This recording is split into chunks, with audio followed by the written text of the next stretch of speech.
Hello cactus and succulent growers, I'm Lynn. Welcome to Desert Plants of Avalon in the north of Ireland. And today's video I'm going to be showing you how to cross-pollinate Epiphyllum.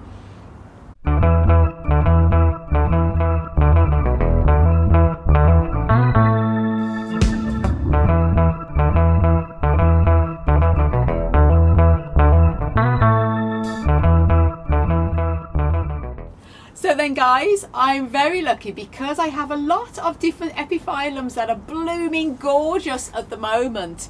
First of all is my Epiphyllum Madeleine, and this is a gorgeous sort of lemony white beautiful bloomer, 3 heavenly blooms on that with gorgeous sort of deep pink sort of almost sort of bronzy outer petals.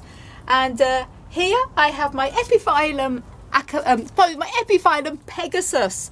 And this beautiful bloom is absolutely huge. Look at how beautiful cerise pink that is. It's beautiful, and lots more buds as well going to be opening up. And I've also got lovely sort of the Akamani as well, lovely red flowering Epiphyllum there, and also a lovely pink flowering Mrs. G Boheme, which you'll be able to see when I also do a bit of a cross-pollination on this one as well. Isn't it beautiful?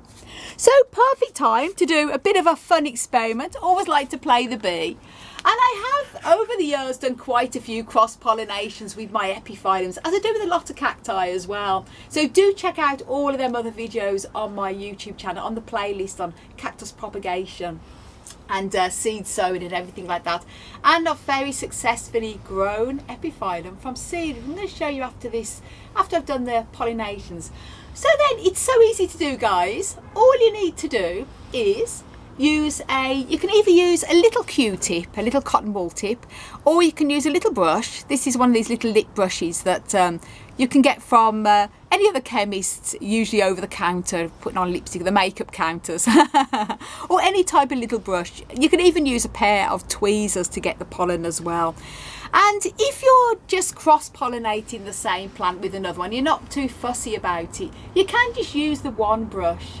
But I'm going to be using 2 separate brushes today because I want to make sure I don't get the other pollen mixed up. For example, I'm going to be pollinating this Madeleine, getting the pollen off this one and putting it onto Pegasus. And then I'm also going to be doing probably either Pegasus with Madeleine. And then I'll probably do the Akamani here with the Mrs. Beam. But I'm just going to show you with the 2 examples with the here in this video and show you how easy it is to do. And I'll also include in this video up above to watch after this video how to grow epiphyllum from seed as well, and how to know once you've pollinated if it's a success, and then when you know when it's time to harvest the seed pods as well, because it can take anything from 6 months to a whole year before the seed pod, if it's been pollinated, is ready to harvest. The seed pod sort of goes a bit like a little mini dragon fruit. So here we go, and I've got my glasses because I can't see anything closer. Age, guys. So then, first of all, I'm going to show you an example of pollinating this Epiphyllum. And although I'm calling it Epiphyllum Madeleine, Epiphyllum Pegasus, it doesn't matter what epiphyllums you've got. If you've got 2 different ones, 2 different flowering ones, why not play the bee and see if you're lucky and get seeds? And I've had people say to me, yeah, but Lynn, why can't you just take a cut in? It's much quicker. It is, but you're not getting your own hybrid that way. And also there's something so special about growing from seed. You can't really get a hybrid if you're just cutting and propagating it that way. So always exciting to see what it's going to turn out to be. So first of all, I'm going to put my glasses on, like I said. And aren't I glamorous, guys? And what do you want to do then? It's always a good idea. Now, this isn't a necessity, but in my experience anyway, once the flower opens, they usually flower for about 3 to 4 days with the blooms, depending on how hot it is. If it's very hot, they won't last as long, but if it's fairly sort of cool, you get 3 or 4 days out of them. And the next day after it's bloomed, I find the pollen is more receptive. I don't know, that may not be gospel, as they say, but it does seem to be more receptive.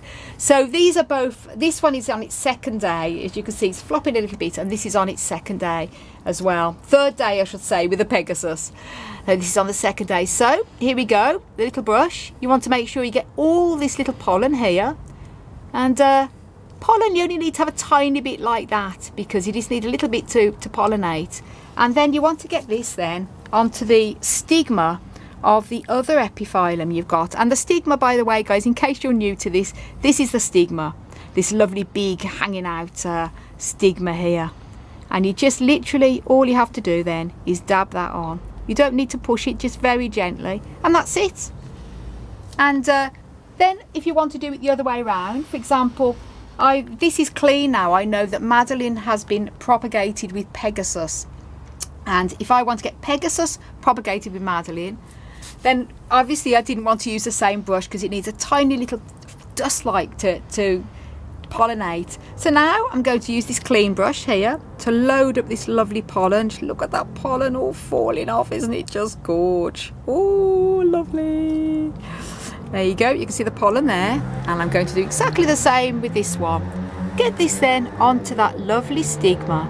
And you can see how much smaller this stigma is to the other epiphyllum I've got there, the Pegasus, and that's all I have to do. Now obviously you might say, well, how do you know it's going to be clean? Because we do have bees in the polytunnel. They come in. There's no bees today, but they do come in, and they do land on the flowers, obviously. So although I'm pollinating it clean, I have no control of what bees are going to come in here and also land between these and get them mixed up. But that's the way it goes. If you have this in a controlled environment, if you have them in the house and there's not really any bees, it's easier to control a stricter pollination. I have no control. These are in my polytunnel. I have to have the door open. And anyway, I don't want to refuse bees. So that's it, guys. And then after a few days you will know if it's been pollinated, because here, which is where the flower comes from, at the very base, if it's not pollinated, after a few days when this flower dies back, it will just dry up. It will just come away. If it's been pollinated, this here at the very base will start to swell up, and the flower just dry up, and this will continue to swell, and you'll see a little fruit forming. And as I say, it can take a few months up to a year. Some of the fruits will be very green, some of them will be red, and you'll know by touching it then when it's squishy, a bit like a grape feel when it's ready to harvest. But I have made many videos, or quite a few videos on my channel, on how to know when to harvest, so I'll link all them videos up above. Do go and watch them after this one. So I hope you enjoyed that little fun tutorial, and why not have a go at cross-pollinating your cacti and producing your own little hybrids. Obviously, if I was to cross-pollinate an Epiphyllum Cactus, which is epiphytic, with a Gymnoclecium, for example, it's not going to work. But if they're in the same genuses, you can have fun creating all your own little special hybrids. And we've been successful in the past, as I mentioned. So I'm going to show you one of ours here that we've got here. This little cute little epiphyllum is a cross between, it's a hybrid between Mrs. G. Boheme and Epiphyllum Chi-Chi Castanengo, which is a white flowering one, which we also have in bud, and our lovely pink flowering one.